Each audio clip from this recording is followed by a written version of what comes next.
El Evangelio está tomado de San Mateo. En aquel tiempo dijo Jesús a las turbas esta parábola: semejante es el reino de los cielos a un grano de mostaza que tomó un hombre y lo sembró en su campo. Esta en verdad es la menor de todas las semillas, pero cuando crece es mayor que todas las legumbres y se hace árbol, de modo que las aves del cielo vienen a anidar en sus ramas. Les dijo otra parábola: semejante es el reino de los cielos a la levadura que tomó una mujer y la mezcló en 3 medidas de harina hasta que toda la masa quedó fermentada. Todas estas cosas dijo Jesús al pueblo en parábolas, y no le hablaba sin parábolas, para que se cumpliese lo dicho por el profeta: abriré mi boca para hablar con parábolas, publicaré cosas ocultas desde la creación del mundo. Pueden tomar asiento.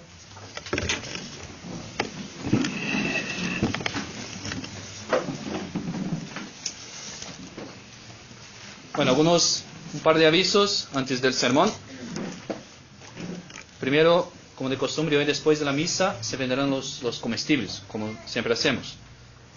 La próxima visita que haremos, tenemos la gran alegría de tener misa el día de Navidad. Vendremos Padre Javier y yo el día 25 a la tarde, ese es el tema, a la tarde. La misa no va a ser la mañana, sino a la tarde. Yo les avisaré el horario, probablemente 6 o 7 de la tarde. Y va a ser, el Padre Javier va a dar la misa, habrán primeras comuniones en ese día también, y mientras se da la misa, yo voy a estar confesando, durante la misa, ¿sí?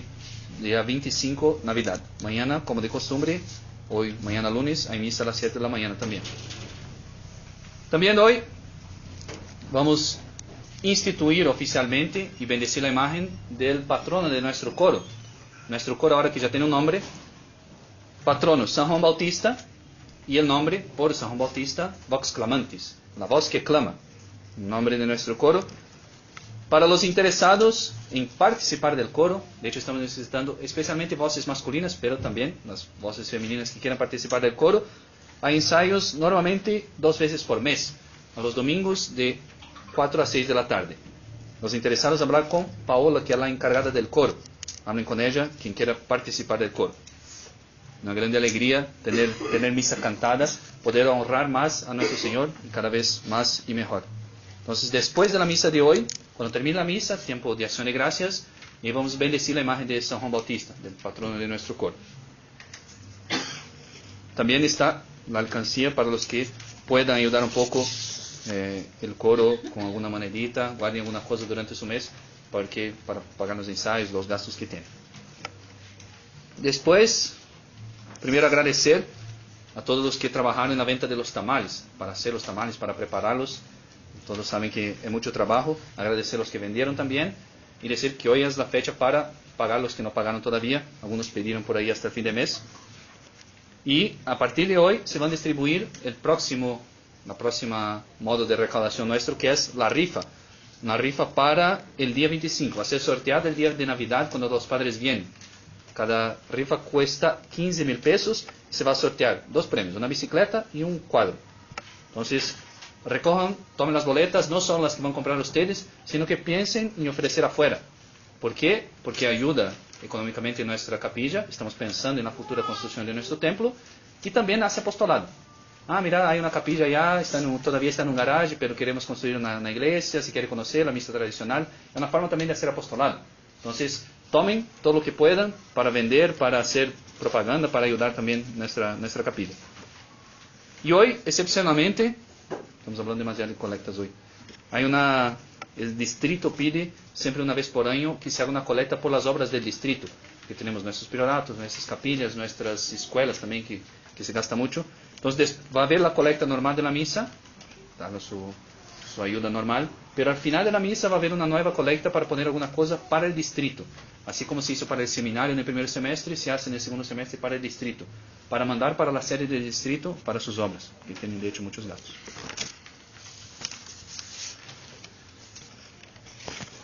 En nombre del Padre, del Hijo y del Espíritu Santo. Amén.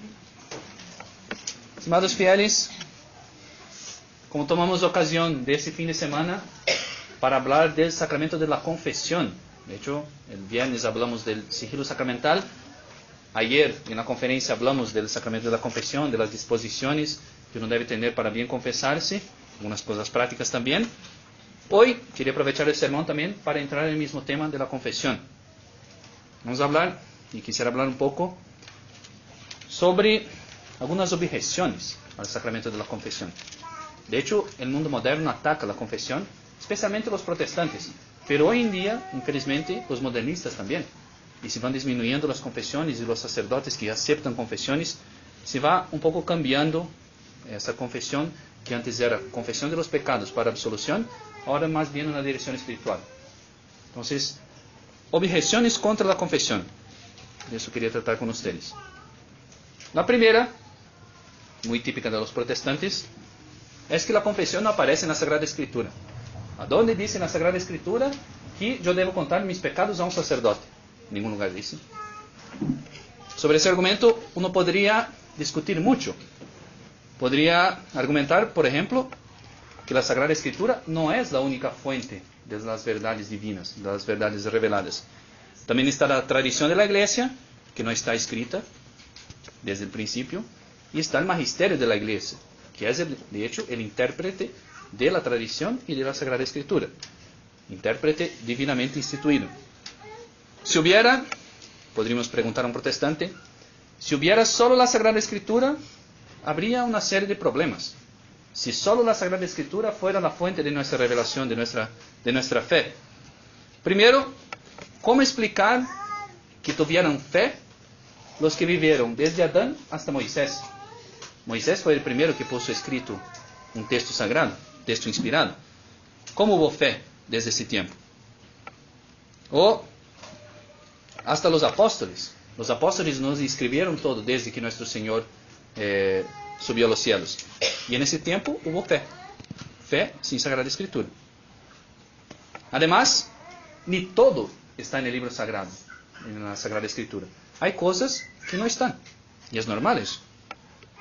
Doy algunos ejemplos a los extremos. Por ejemplo, la Sagrada Escritura no habla del comunismo. Entonces, yo no puedo hablar del comunismo, porque no está en la Sagrada Escritura.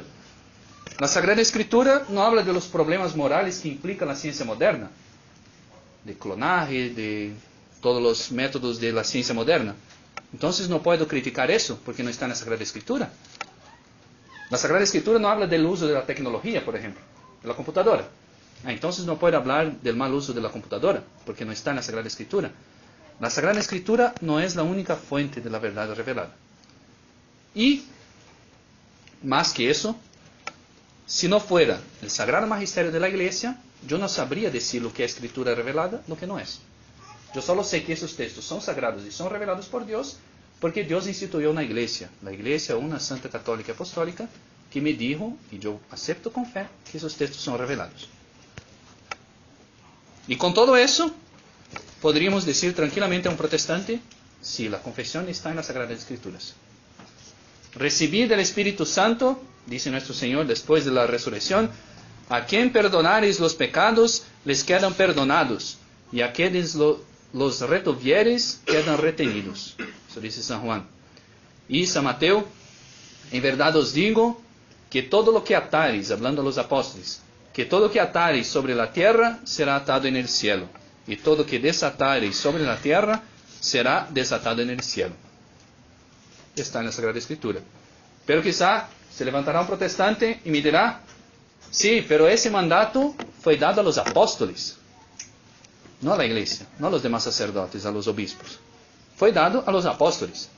Y además, me diría un protestante, yo no he leído en ningún lugar que nuestro Señor haya escuchado una confesión sacramental, que se haya sentado a escuchar a un pecador para perdonarle, sino que lo perdonaba directamente.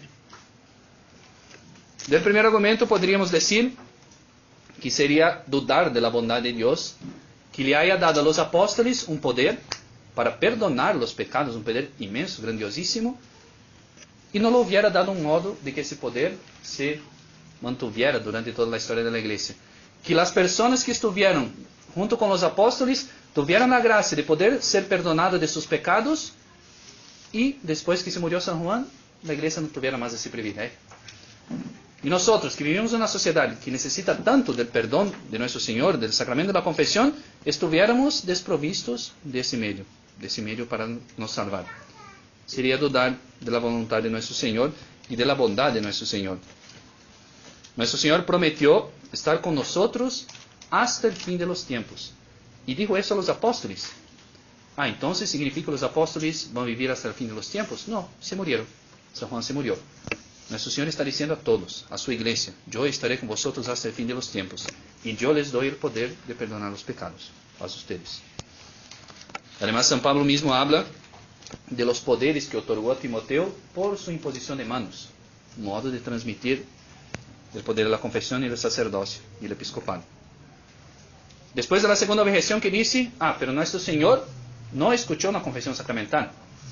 Bien, con eso yo simplemente podría decir, si Dios hubiera dado a todos los sacerdotes la gracia de leer los corazones, como tuvo nuestro Señor, no haría falta la confesión sacramental. Pero no es así. El sacerdote necesita conocer los pecados para perdonar, para saber si la persona está arrepentida, para dar la penitencia, para dar buenos consejos también. Entonces, la confesión sacramental es una consecuencia de la necesidad de saber los pecados. Nuestro Señor leía los corazones, nosotros no. Pero el sacerdote, dice otra objeción, muy común por ahí, también es un pecador. ¿Cómo puede querer un pecador me perdonar los pecados? Nuestro Señor era Dios hecho hombre, es Dios hecho hombre. ¿Cómo un sacerdote pecador puede querer perdonarme? Pero se podría contestar tranquilamente que el sacerdote no perdona, y así es, y la iglesia siempre lo creyó así. El sacerdote no perdona por virtud propia, sino de Dios. ¿Quién puede perdonar los pecados sino solo Dios? Decían los fariseos a nuestro Señor, y con razón. ¿Quién puede perdonar los pecados sino solo Dios? El sacerdote es ministro de Dios. Recibe la confesión del penitente, investiga sus disposiciones, da buenos consejos y perdona por la gracia que recibió en su ordenación. Gracia de Dios, no gracia propia. Y si también tiene sus pecados propios, todos somos pecadores, dice la Sagrada Escritura, es porque, dice San Pablo, fue tomado de entre los hombres para que sepa condolerse de aquellos que ignoran y erran, como quien se halla igualmente rodeado de miserias. Dios permitió que así fuera para que el sacerdote, sabiendo de las propias miserias, pudiera compadecerse de las miserias de los demás también. Y a nosotros católicos, nos basta, para contestar a cualquier protestante, ver los frutos de la confesión. Esa es la mejor contestación. Cuán bien hace a un alma humillarse delante de un hombre pecador, de un sacerdote, para reparar sus faltas. Qué gracia inmensa salir del confesionario con la certeza de que estoy perdonado de mis pecados. Qué bendición es tener una persona que no sea nosotros mismos, porque nosotros somos malos jueces propios, una persona ajena que nos puede instruir, nos puede guiar, nos puede corregir, nos puede dar buenos consejos. Qué grande gracia es la confesión, la santa confesión. El protestante, en cambio, y sigue esa lógica de que yo me confieso con Dios, no tiene nunca, de hecho, seguridad de su perdón. Me confieso con Dios. ¿Y cuando Dios le contesta? Cuando Dios le dice que le perdonó. No tiene quien pueda corregirle, quien pueda instruirle. Y además, por creerse digno de solo Dios puede escuchar mis pecados, no hace ese acto de humildad que hace el católico, de resignarse a la voluntad de Dios y humillarse, que ya es el principio del perdón.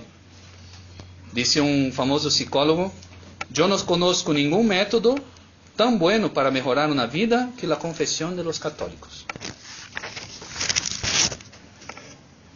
Mas una objeción son de las personas que dicen que la confesión es una cosa muy difícil, por lo que ser una cosa tan difícil, es decir, Dios no pondría, por su misericordia, la exigencia de la salvación de una persona en hacer algo tan difícil como es confesarse, como es decir los pecados a una otra persona.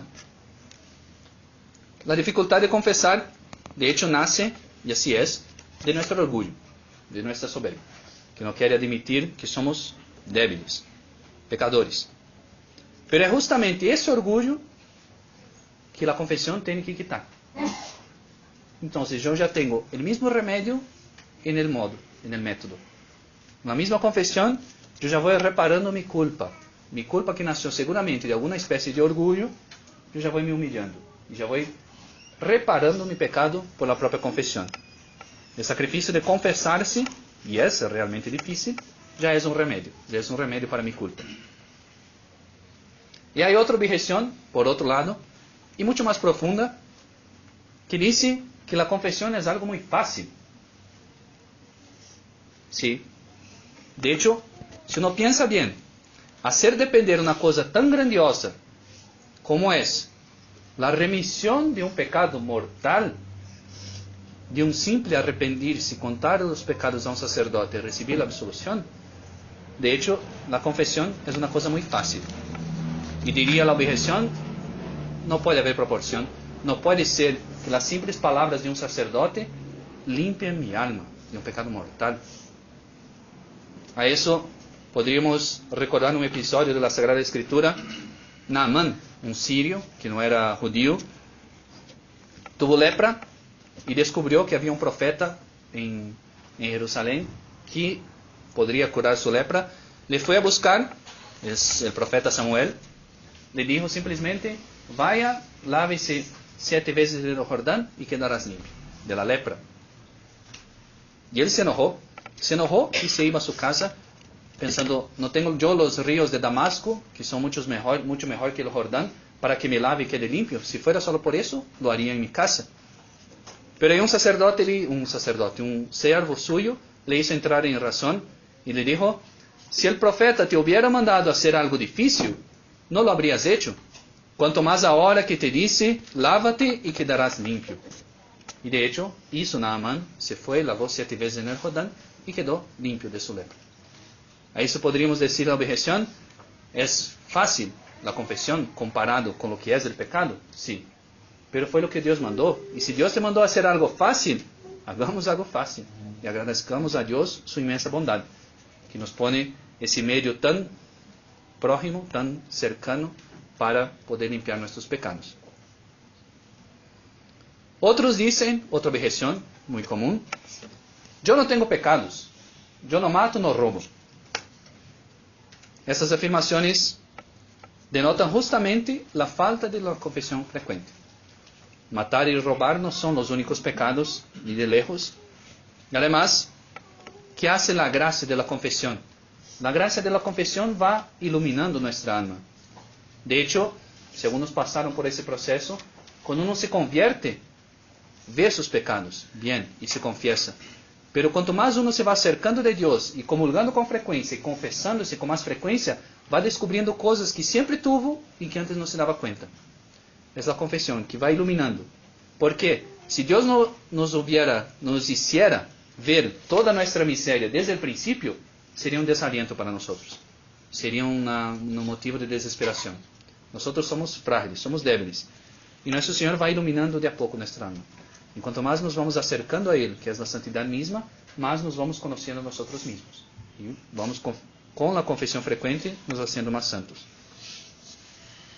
Además, si no basta ese argumento, podríamos repetir con San Juan, si dijéramos que no tenemos pecado, nos engañamos a nosotros mismos. Quien dice no tener pecado, miente. Otra objeción modernista, es así, de la confesión, y muy corriente hoy en día, es que Dios es misericordia. Dios es misericordioso, no un juez castigador. De hecho, con ese razonamiento, poniendo a Dios esa misericordia falsa, se destruye no solo la confesión, sino todo el apostolado católico, todas las misiones de la Iglesia y la misma existencia del infierno. ¿Cuántos dudan hoy de la existencia del infierno? Claro, Dios es misericordia. Dios no va a permitir que una persona sufra castigos por toda la eternidad. Pero es confundir la misericordia de Dios y pensar falso de la misericordia. La misericordia no va en contra de la justicia. La misericordia es la perfección de la justicia. El justo, perfectamente justo, es misericordioso. Y así es Dios. Todos los caminos del Señor, dice el Salmo, son misericordia y verdad. Dios, la misericordia no va en contra de la justicia de Dios. De hecho, leer el Evangelio tomar la Sagrada Escritura en sus manos, leer el Evangelio y seguir dudando del infierno, es no haber leído.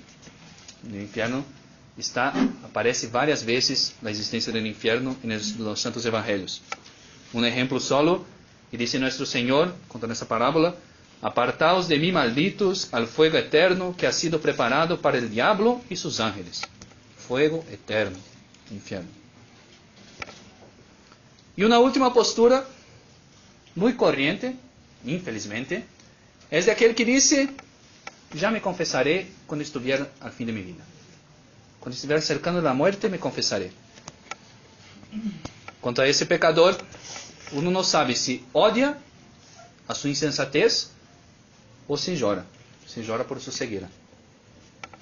¿Quién de nosotros puede garantizar que estaremos vivos en el próximo minuto? ¿Cómo no morir de espanto al pensar que Dios, como Él mismo dijo, vendrá como un ladrón y que yo no tengo mi alma preparada? ¿Cómo andar tranquilo por la calle si en cada esquina puedo encontrar la muerte que me llevará al infierno por toda la eternidad? Ese pensamiento del que se confiesa al fin de la vida, además de necio, es cruel. Cruel porque no deplora los pecados que yo he cometido y que pusieron a nuestro Señor en la cruz. Porque no lamenta haber ofendido a un Dios tan bueno y tan grande como es nuestro Dios. Porque prefiere servir al eterno enemigo de Dios, al demonio, con el pecado, que reparar sus faltas por una humilde confesión. ¿Y cuántos son los católicos que viven en este estado, abusando de la infinita misericordia de Dios? Creyendo que nuestro Señor tiene obligación de que cuando yo llegue al fin de mi vida, tenga un sacerdote a mi lado para confesarme. Que nuestro Señor está obligado a darme una muerte tranquila en mi cama con un sacerdote a mi lado. Como si Dios tuviera obligación de inclinarse a mi miseria, a mis pecados, a mi falta de contrición. Qué terrible será el infierno de aquellos que tuvieron la oportunidad de confesar y no lo hicieron.